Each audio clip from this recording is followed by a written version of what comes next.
एक शिष्य के लिए उसके सद्गुरु वो तो परमात्मा तुल्य ही होते हैं। मंदिरों में रहे हुए मूर्तिमान परमात्मा जिस तरह पूजनीय और वंदनीय है, वैसे ही सद्गुरु भी शिष्य के लिए उतने ही पूजनीय और वंदनीय है। शास्त्रों में कहा गया है कि तीर्थयर समो सूरी, यानी कि आचार्य तीर्थंकर समान है। सद्गुरु की आज्ञा तो परमात्मा की ही आज्ञा मानकर पूरे बहुमान भाव से स्वीकारने वाले को मोक्ष मिलता है। कहा है कि गुरु आनाए मुखो, गुरु की आज्ञा में ही मोक्ष है। सद्गुरु के प्रति ऐसा सद्भाव, ऐसा समर्पण भाव प्रकट हो, बस उसके लिए ही ये एक छोटा प्रयास है। आया ओ गुरु बहुमानो, गुरु बहुमान भाव ही मोक्ष है। शिष्य के हृदय में सतत एक ही रटन चलना चाहिए। पल पल, श्वास श्वास में, रोम रोम में एक ही नाद गूंजना चाहिए। वो है सद्गुरु परमात्मा। उठते बैठते, सोते जगते, चलते फिरते, खाते पीते, बस एक ही अजपा जाप अंदर चलना चाहिए। वो है सद्गुरु परमात्मा। जब ऐसी परम एकता का शिष्य अनुभव करेगा, तब उसे हर एक जगह, हर एक वस्तु में और हर एक व्यक्ति में सिर्फ सद्गुरु परमात्मा ही दिखाई देंगे। अरे उसकी दृष्टि ऐसी बन जाएगी कि उसे सद्गुरु में परमात्मा दिखेंगे और परमात्मा में सद्गुरु दिखेंगे। बस ऐसे सद्गुरु परमात्मा हर एक के जीवन में आए और हम सब भी ऐसी परम एकता को पाए, यही सद्गुरु परमात्मा को प्रार्थना। गुरु कृपा ही केवलम शिष्यम परम मंगलम, गुरु कृपा ही केवल शिष्य के लिए परम मंगल है।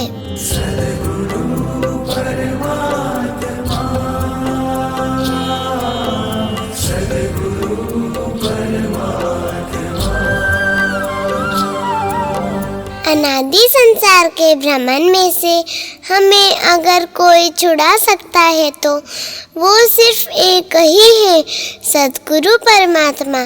सद्गुरु ही अब मेरे परमात्मा है और परमात्मा ही अब मेरे सद्गुरु है। ऐसी प्रबल भावना जब एक शिष्य के और एक भक्त के हृदय में प्रकट हो जाती है, तब उसका कल्याण निश्चिंत ही समझना। सद्गुरु परमात्मा ही मेरे एक मात्र स्वामी है। मुझे उनके ही शरण में सदा रहना है। उनको छोड़कर एक पल भी दूर नहीं जाना। उनके साथ ही मुझे जीवन भर रहना है। जिस तरह किसी भी देव को हम परमात्मा नहीं मान सकते, उनमें वीतरागता और सर्वज्ञता हो तो ही वो परमात्मा बन सकते हैं। ठीक उसी तरह किसी भी गुरु को हम सद्गुरु नहीं मान सकते, उनमें गीतार्थता और संविग्नता हो तो ही वो सद्गुरु बन सकते हैं। ऐसे एक सद्गुरु परमात्मा हर एक व्यक्ति के पास होने ही चाहिए, जो हमेशा उनको सच्चे राह पर आगे बढ़ाते रहे और गलत रास्तों पर जाने से बचा सके। सद्गुरु के शरण में रहना यानी सद्गुरु के आज्ञा में रहना। वो जो कहे, जब भी कहे, जैसा भी कहे, उसे पूरे सद्भाव से स्वीकार लेना। सद्गुरु के प्रति संपूर्ण समर्पण रखना ही सद्गुरु के शरण में रहना। और संपूर्ण समर्पण तभी आता है जब हम अपने अस्तित्व को मिटाकर सद्गुरु में लीन हो जाए। सद्गुरु शरणम मम, सद्गुरु ही एकमात्र मेरा शरण है। सद्गुरु परमात्मा मारो एक ज नाथ। सद्गुरु परमात्मा मारो एक ज नाथ। तारा शरण रहबो मने, तारा शरण रहबो मने, हवे छोड़ो ना तारो साथ। सद्गुरु परमात्मा मारो एक ज नाथ। हे सद्गुरु परमात्मा, आपकी कृपा से मुझे ये निर्दोष जीवन मिला है, निष्पाप जीवन मिला है, नया जीवन मिला है। अब इस जीवन को आपके ही चरणों में अर्पण करना है, आपके पथ पर चलकर आपके जैसा बनना है। भाव भ्रमण को बढ़ाने वाली स्वच्छंदता यानी कि स्वमति से प्रवृत्ति करने के संस्कारों को छोड़कर अब सद्गुरु परमात्मा की ही आज्ञा से हर एक प्रवृत्ति करनी है। अनुकूल आज्ञा तो पालने में अच्छी लगती है, लेकिन अब तो प्रतिकूल आज्ञा को भी प्रसन्नता से स्वीकार लेनी है। यहाँ तक कि आपकी आज्ञा पालन के लिए मर मिटना भी पड़े ना तो कोई चिंता नहीं, उसके लिए भी तैयार रहूं। ऐसा संपूर्ण समर्पण भाव, सद्भाव मुझे चाहिए। सद्गुरु परमात्मा को हम अपनी आत्मा ही समर्पित कर दे और कह दे कि इस अधमा अधम आत्मा को आप परमात्मा बना दीजिए। आप अपने गुणों का भंडार मुझे देकर मेरा आंतर स्वरूप बदल दीजिए। मेरे नाथ बनकर अनाथ से मुझको सनाथ बनाइए। मेरे जीवन को खुशियों से भर दीजिए। मेरे जीवन का मेरा इतना ही लक्ष्य है कि मेरे सारे दोष खत्म हो जाए और मुझे गुणों की प्राप्ति हो, बस और कुछ भी नहीं चाहिए मुझे। तारी कृपा थी मळ्यो आ जीवन, तुझ चरणों मां करवूं छे अर्पण। तुझ आण काजे प्राण त्यजूं, एवं चाहूं आत्मसमर्पण। सद्गुरु परमात्मा, सद्गुरु परमात्मा, तारी कृपा थी मळ्यो आ जीवन। तुझ चरणों मां करवूं छे अर्पण। तुझ आण काजे प्राण त्यजूं, एवं चाहूं आत्मसमर्पण।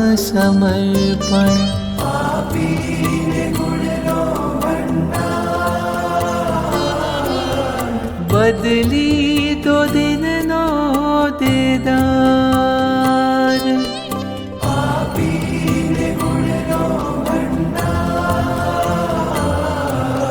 अनाथ ने कर जो सनाथ।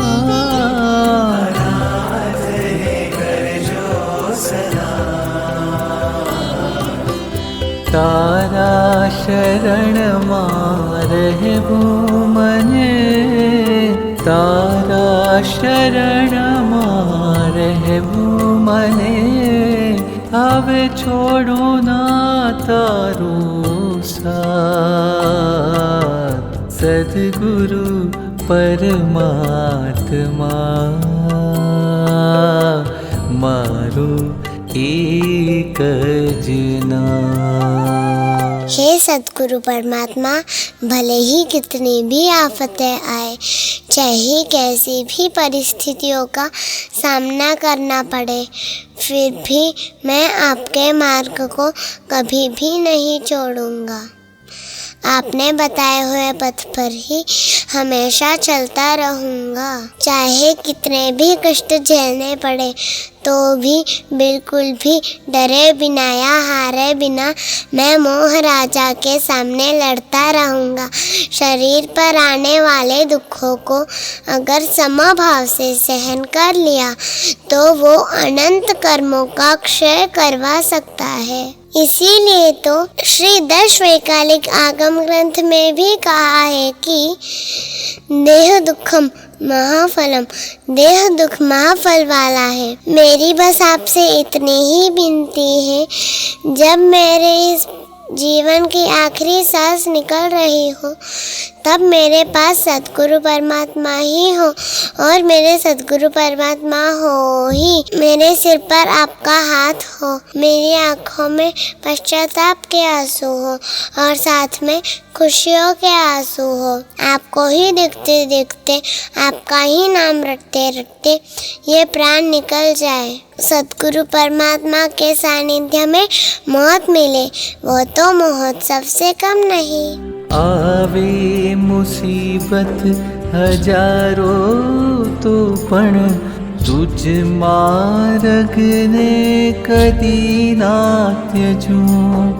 माथे कफन बांधी लड़तो रहूं, आदेहनी परवाह जरी ना करूं।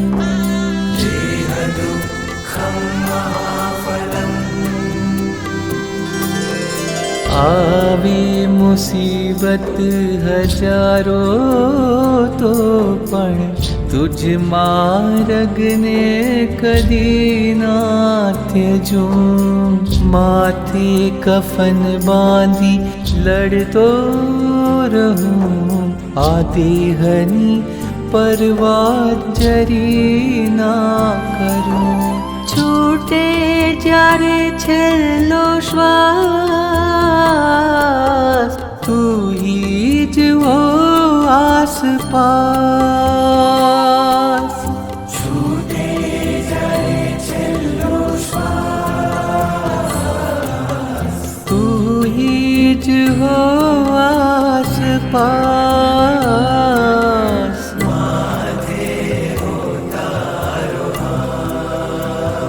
ओ तारा शरण रहबू मने, तारा शरण रहबू मने। हवे छोड़ू ना तारू साथ, सद्गुरु परमात्मा मारो एक जना। हे सद्गुरु परमात्मा, आपकी खुशी में ही अब मेरी खुशी है। आपकी प्रसन्नता बढ़े ऐसा ही मुझे करना है। जो चीज़ आपको पसंद नहीं वो कभी भी करनी ही नहीं है। आपका दुख अब मेरा दुख है। आपको दुखी दुखी देखकर मैं भी दुखी दुखी बन जाता हूँ। मेरी जिंदगी में मैंने आज जो कुछ भी प्राप्त किया या आज मैं जो कुछ भी हूँ वो सब आपकी कृपा से। कहा मैं दोषों के दलदल में फंसा हुआ पापी आत्मा, और आज आपने मुझे इस पवित्र स्थान में पहुंचाकर कितना बड़ा उपकार किया है। मेरा सर्वस्व आप ही हो, आपके सिवा मेरा अस्तित्व ही नहीं है। बस मुझे आपके शरण में आपका सेवक बनकर रहना है। मुझे आपके जैसा बनना है। बस आप ही मेरे शरण हो। सद्गुरु शरणम मम। तारी खुशी माज मारी खुशी छे, ताराज दुख मां मुझने दुख छे। तुझथी ज सघळो ने तुझ माज सघळो, તારા જ ચરણોમાં સાચું સુખ છે. અજ્ઞાનતિમિરાંધાનાં જ્ઞાનાંજનશલાકયા નેત્રમ ઉન્મિલિतं યેન તસ્મૈ શ્રી ગુરવે નમઃ.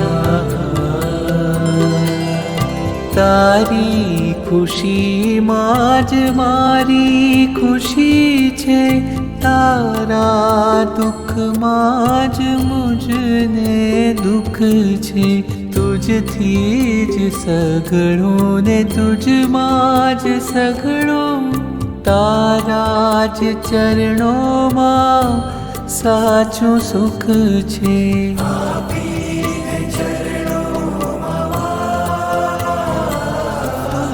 રહેવું બની તારો દાસ,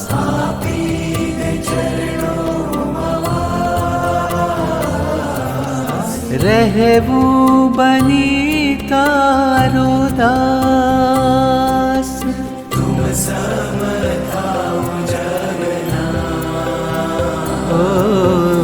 તારા શરણમાં રહેવું મને, તારા શરણમાં રહેવું મને. હવે છોડું નામ તારું સાથ, સદગુરુ પરમાત્મા મારો એક જ નામ.